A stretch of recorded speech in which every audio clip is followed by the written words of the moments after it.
There's a quiet that falls over the deep parts of America, a silence so profound you can hear your own blood in your ears. It's the kind of quiet people leave the cities to find. But the wilderness is never truly silent.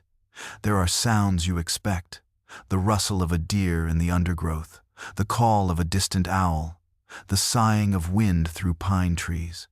Then there are the other sounds, the ones that don't belong. The sounds that ride that same wind and whisper of things ancient and wrong, things that have waited in the deep woods and lonely mountains for a very long time. Travel along the winding coastal highways of California, where the Santa Lucia Mountains crash into the Pacific. It's a place of breathtaking beauty, of golden hour sunsets and fog that rolls in like a tide. But if you look up at the ridges, especially at twilight, you might see them. Locals have known about them for centuries. John Steinbeck wrote about them. They're called the Dark Watchers. The story is always the same. A lone hiker or a driver pulling over to admire the view gets a strange feeling, the kind of prickling on the back of your neck that tells you you're being observed. They'll scan the horizon and see it. A tall, dark, human-like silhouette, standing perfectly still against the sky. It has no discernible features, just a shape, often leaning on what looks like a staff or walking stick. They just stand there, watching. The real chill comes when you try to get a better look. The moment you raise a camera, or a pair of binoculars, or even take a few steps toward them, they vanish. Not quickly, not like they ran. They're just gone. Sometimes, though, before they disappear, you can hear something carried on the ocean breeze, a low, sibilant whispering. It's not in any language you can recognize, and it seems to come from all directions at once. The oldest tales say the Watchers are echoes of the first people to live on this land. Newer stories wonder if there's something else entirely. What's truly unsettling is the account some hikers give that the whispers sound almost familiar, like a distorted recording of your own innermost thoughts of doubt and fear. They say the Watchers don't mean you harm. They are just guardians. But you have to wonder, what exactly are they guarding the mountains from? Or are they guarding us from what's in the mountains? Travel east, deep into the hazy, blue-green folds of the Appalachian Mountains. Here, the woods are older, darker, and tangled with folklore that seeps from the soil itself. In the deepest hollers, far from any road, there's a legend the Cherokee people have passed down for generations. It's about a sound you might hear on a moonless night, a sound that is both beautiful and terrifying. It is the call of the Uctenna. The Uctenna is a creature of immense power, a horned serpent as wide as a tree trunk with scales that glitter like embers and a brilliant diamond-like crystal set in its forehead. To possess this crystal, called the Ulun Suti, is to gain unimaginable power, the ability to see the future and work great magic. But the serpent is a jealous guardian of its treasure. The legend says the Uctenna doesn't hunt with fang or venom, it hunts with its voice. Those who have claimed to hear it and lived say it's not a roar or a hiss, but a low, resonant hum.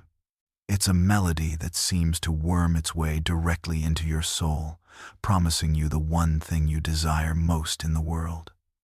For one man, it might be the love he lost, for another it's wealth, for a third it is knowledge. The sound pulls at you, an irresistible lure that makes you forget your family, your home, your own name. All that matters is finding the source of that beautiful, perfect promise. Men have walked into the woods chasing that hum and never been seen again. A few have stumbled out weeks later, gaunt, mad, their minds shattered by a beauty too terrible to comprehend, forever haunted by a melody they can no longer hear but can never forget. Now we move to the Pacific Northwest, to the San Juan Islands and the rugged coastline of the Salish Sea. This is a land of giants, of ancient Douglas firs and cedars that form a canopy so dense the forest floor lies in perpetual twilight. It's a place where fog can swallow the world in minutes, and the constant dripping from moss-covered branches muffles all sound.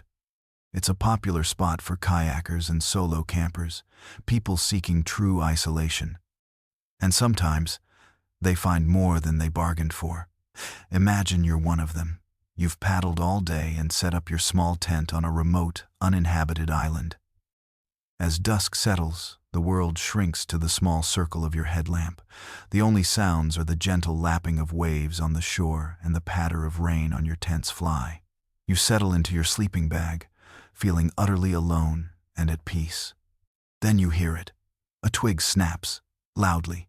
Too loud for a raccoon or a deer. You freeze, listening. Silence returns. You tell yourself it was just a branch falling, the forest settling. But a half hour later, you hear it again, this time closer. A heavy, shuffling sound. And then, a footstep. It is unmistakable. It is heavy, like a large man wearing heavy boots. But the impact has a weight to it, a deep resonance in the soft earth that speaks of incredible mass. Thump. A pause. Thump. It's slow, deliberate, and it's circling your camp. Your heart hammers against your ribs. You know there is no one else on this island. The ferry doesn't run here. No boats are moored on the shore. Yet the footsteps continue their slow, methodical patrol around your tiny nylon shelter. You are too terrified to make a sound, too scared to even reach for your flashlight and peer outside. The steps are bipedal. That's what makes it so terrifying. It sounds like a man, but the sheer weight of it, the feeling of pressure on the ground, feels like something much, much larger. The circling continues for what feels like an eternity. Each step is a new spike of fear. Then, the most terrifying thing of all happens. The footsteps stop. They stop directly outside your tent, so close you feel like you could reach out and touch whatever is making them, and after the sound of movement ceases, an even deeper silence falls. The rain seems to stop. The waves seem to halt. The entire forest, the entire world, feels like it's holding its breath, listening with you. You lie there, paralyzed in the dark, waiting for the sound of a zipper or the brush of a claw against the fabric, knowing that something enormous and unknown is standing just inches away from you in the suffocating, foggy dark. Many who experience this pack up at the first light of dawn and never camp alone again. They don't see anything. They just hear the footsteps. And they know, with a certainty that settles deep in their bones, that they were being patiently, silently observed. Let's go back across the country, to the swampy, humid coast of North Carolina. Here, on Roanoke Island, is the site of one of America's oldest and most chilling mysteries. In 1587, a colony of 117 English men, women, and children settled here. Their governor, John White, sailed back to England for supplies. When he returned 3 years later, the settlement was abandoned. Everyone was gone. There were no signs of a struggle, no bodies. The only clue was a single word carved into a post: Croatoan. For more than 400 years, the fate of the lost colony has remained a mystery. But some locals, and some visitors who come looking for ghosts, will tell you the story isn't quite over. They say if you go out to the site of the old settlement on a still, quiet night, especially when a storm is brewing over the sound, you can still hear them. It starts subtly. You might mistake it for the wind in the trees or the cry of a seabird, but if you listen carefully, the sounds become more distinct. It's the sound of voices, dozens of them, whispering in the dark. They are faint, confused, and filled with a deep, ancient sorrow. Tourists have reported hearing a woman softly weeping for her child. Others have heard men arguing in hushed, panicked tones. The most disturbing reports are of hearing clear, pleading whispers right behind you, asking for help, asking where everyone has gone. These aren't the violent screams of a massacre. They are the sounds of utter bewilderment, the disembodied echoes of a group of people who simply ceased to be. It's as if the moment of their disappearance was recorded on the very air itself, a loop of confusion and loss playing out for centuries for anyone brave or foolish enough to listen in the dark. But the most modern and perhaps most unsettling stories come from the people who work in the vast, empty spaces of America's national parks. The search and rescue officers. They're practical, no-nonsense people who have seen it all. But if you can get one to talk off the record, late at night, they might tell you some strange things. They might tell you about the staircases. That's the most famous story. How they'll be deep in the backcountry, miles from any trail or sign of human life, and they'll find a perfectly constructed staircase standing in the middle of the forest. It leads to nowhere.